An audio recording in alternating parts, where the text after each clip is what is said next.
মাচার উপর যে মাছের খাওয়াগুলো রেখেছিলাম সে মাচাটা ঝড় বৃষ্টিতে ভেঙে গিয়েছে। কাকু এইদিকে ভেজা খোলের উপর ভিটামিন পাউডার প্যাকেট ছিঁড়ে ছিঁড়ে দিচ্ছে। ভেজা খোলের উপর সেটাকে জলের উপর বড় ডেস্কি রেখে সেটাকে আবার কাকু ভালো করে মিক্সচার করছে পুকুরে দেওয়ার জন্য।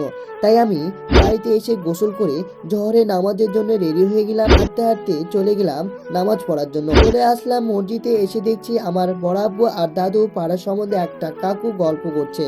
তাদেরকে দেখে এড়িয়ে অজু করে মসজিদের ভিতরে গেলাম। দেখছি সবাই বসে আছে নামাজ পড়ার জন্য। নামাজ পড়ে বাড়ি গেলাম। বাড়ি যেয়ে দেখছি পিসি মাছ দিয়ে গেছে ক্যারিব্যাগে করে, দুইটা আমেরিকান মাছ। সেগুলো আমি রেখে দিলাম, মা এগুলো রাত্রিবেলা রান্না করবে। যে কাকুটা আমার সঙ্গে পুকুরে গিয়েছিল তাই ভুল করে মোবাইলটা ছেড়ে গিয়েছিল, তাই মোবাইলটা হাতে করে নিয়ে দিয়ে আসলাম বাড়ি। দেখা হচ্ছে পরের মিনি ব্লগসের জন্য। সাবস্ক্রাইব করো। বাই।